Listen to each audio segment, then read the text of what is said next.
د عمران خان خور علیما خان یو ډیره غټه شکوه کړې ده د عمران خان د ټویټر اکاونټ حوالې سره چې په هغې هم ډیټیل سره خبره کوو. خو بل اختر مینگل چې د خپلې عهدې نه استعفا اخیستلې وه هغه یوه غټه کارنامه دا کړې ده چې د هغه د استعفا باوجود هم د هغه چې کومه تنخواه وه د هغه اکاونټ ته بدلله. تقریبا د هغه په اکاونټ کې 78,712 روپۍ جمع شوي وي چې دغه 78,712 روپۍ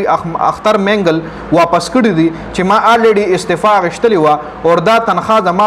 د استعفا نه بعد کې د ما اکاونټ ته راغلی ده نو په دې زما حق نشته دی او دا د کوم پیسه ده نو دا زه واپس کوم. نو دلته اختر مینگل ډیر د ایماندارۍ یو غټ مثال قایم کړی دی او الله پاک ته زموږ په دې نور لیډرشپ باندې زموږ د پاکستان چې کوم حکومت ته د دې په زړه باندې د هم د رحم او الله پاک توي کی چې دوی هم د اختر مینگل نزد کړو کی او د پاکستان د عوامو د پیسه داسې نه لوټاوي داسې نه غرقي. دینه علاوه پاکستان ته یو یورپی یونین یو ډیلیګیشن هم راغلی دی چې هغوی په پاکستان کې د انساني حقوق حوالې سره چې کوم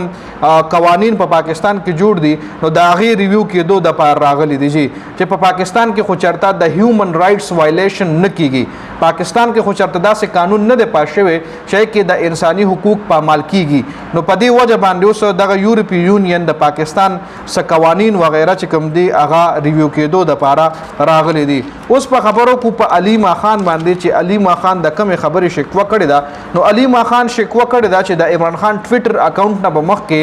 د موقع مناسبت حوالې سره د هغه زوړه ټویټس چې کوم دي هغه ریټویټ کېدل. یعنی کله به چې ډي جی ایس پی آر پریس کانفرنس وکړو نو بیا به عمران خان چې د ډي جی ایس پی آر تیر شوي ډي جی ایس پی آر حوالې سره کمې خبرې کړې وي نه به د عمران خان سوشل میډیا اکاونټ ریټویټ کړي لکه یو قسم لاغله به جواب ورکړو. نوي ټویټس خو د عمران خان راځي نه خو د موقع مناسب سره به د عمران خان زړې خبرې دوباره په دې اکاونټس باندې ریشیر کېدي ریټویټ کېدي چې اوس هغه ټویټس ټول بند شوي دي. نو علیما خان وایي چې زه دی له ویم چې دا ټویټ دوباره ریټویټ کوي یا د عمران خان دا خبره دوباره را ریشیر کوي خو دی د ما نه مني او دغه ټویټر دا اکاونټ چې کوم دی دا مکمل غلی شوی دی. ځکه وایي د پی ټی آی څه لیډرشپ دي چې هغوی د عمران خان ټویټس چې کوم دی د هغې بوج